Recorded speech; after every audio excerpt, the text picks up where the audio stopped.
Aussi incroyable que cela puisse paraître, le Sahara n'a pas toujours été l'immense désert aride que nous connaissons aujourd'hui. Il fut autrefois une terre verdoyante, grouillante de vie sauvage. Dessinées par nos ancêtres il y a des millénaires dans le nord du Tchad, ces peintures rupestres montrent bien que le Sahara vert n'est pas une légende. À un certain moment de l'histoire, l'environnement était un peu vert. Et il y avait des nourritures disponibles pour les bétails.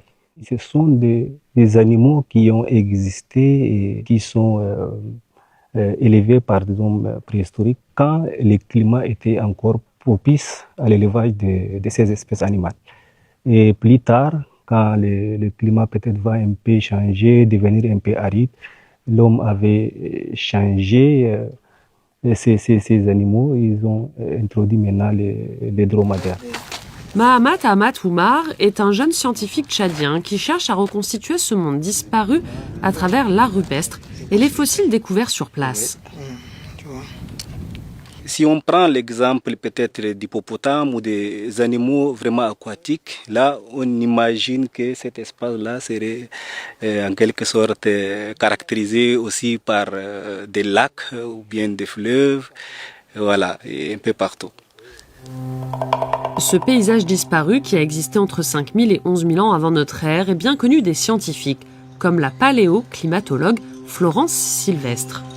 Dans cette période holocène, on était dans une configuration orbitale qui a favorisé considérablement l'insolation d'été, à savoir notre planète qui était plus proche du Soleil pendant l'été et qui offrait la plus grande façade de l'hémisphère nord vers le Soleil. Donc on avait un échauffement beaucoup plus important des masses continentales, une évaporation océanique beaucoup plus importante. Tout était favorable pour avoir une grande quantité d'eau dans cette zone du Sahara aujourd'hui, du Sahara que l'on connaît aujourd'hui.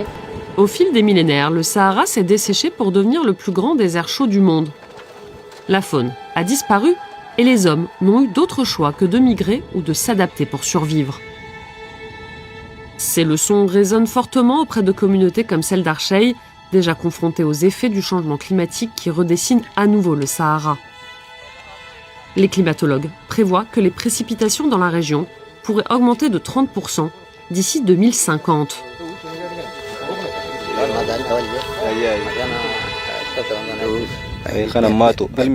Je n'ai jamais vu de pluie comme celle de l'année dernière. Des maisons ont été détruites, une partie de notre bétail emporté et des vies humaines ont même été perdues. Les dégâts sont inestimables. Nous sommes inquiets des conséquences du changement climatique sur nos vies. Mais d'un autre côté, cela nous a aussi apporté des bienfaits en tant qu'éleveurs. Les pluies ont fait pousser de l'herbe fraîche pour nos animaux. Peut-être pourrons-nous mieux vivre à l'avenir. L'augmentation des précipitations n'est pas seulement une bénédiction pour les habitants de la région, elle pourrait aussi constituer une menace existentielle pour les œuvres préhistoriques d'Enedi. Mahamat surveille cette menace avec l'aide de l'archéologue française Frédérique Duquesnoy. On avait documenté le site en début août l'année dernière, donc avant les fortes pluies.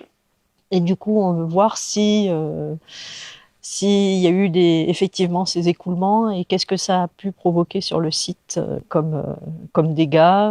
Mais on est aussi des humains et on comprend très bien que ça soit vraiment une bénédiction pour les gens qui habitent là actuellement. Parce que les conditions de vie, s'il y a une humidité qui revient, seront quand même moins rudes. Donc voilà. Après, la solution, la seule qu'on ait actuellement, c'est de documenter pendant que ces peintures sont encore visibles et pas abîmées, et pour sauvegarder au moins la trace de ce patrimoine et pouvoir l'étudier même si un jour il disparaît.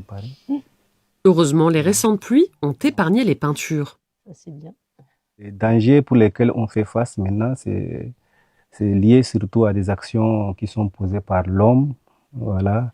Et surtout, les hommes utilisent les grottes pour stocker leurs biens, ou soit il y a ceux qui réalisent des graffitis, griffonnent sur les peintures, voilà, et par ignorance, tout ça.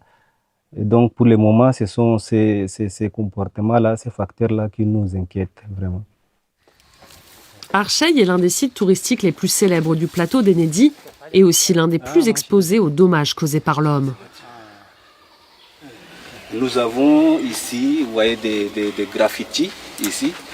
Ça fait partie vraiment des facteurs de destruction anthropique des peintures. Et les gens ne savent pas vraiment, ils méconnaissent l'importance de ces patrimoines.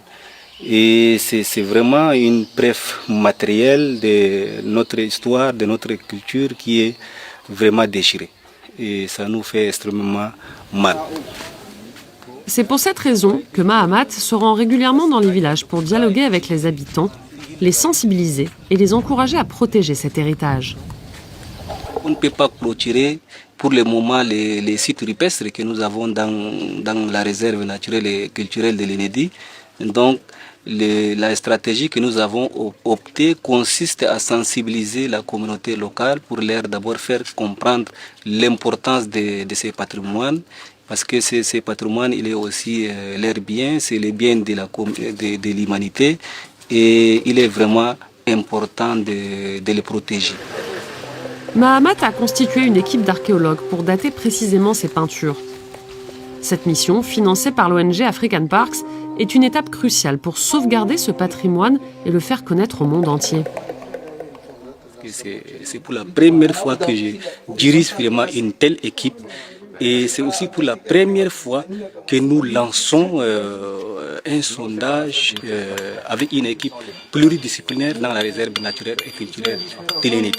Donc c'est pour moi vraiment un sentiment de fierté, d'émotion et de responsabilité pour conduire cette équipe avec l'espoir vraiment d'en trouver des indices qui peuvent vraiment nous éclairer sur l'art rupestre de l'Enedi. Les résultats de ces recherches, espèrent-ils, permettront de mieux faire connaître la manière dont nos ancêtres se sont adaptés au changement climatique et d'en tirer des leçons pour l'avenir.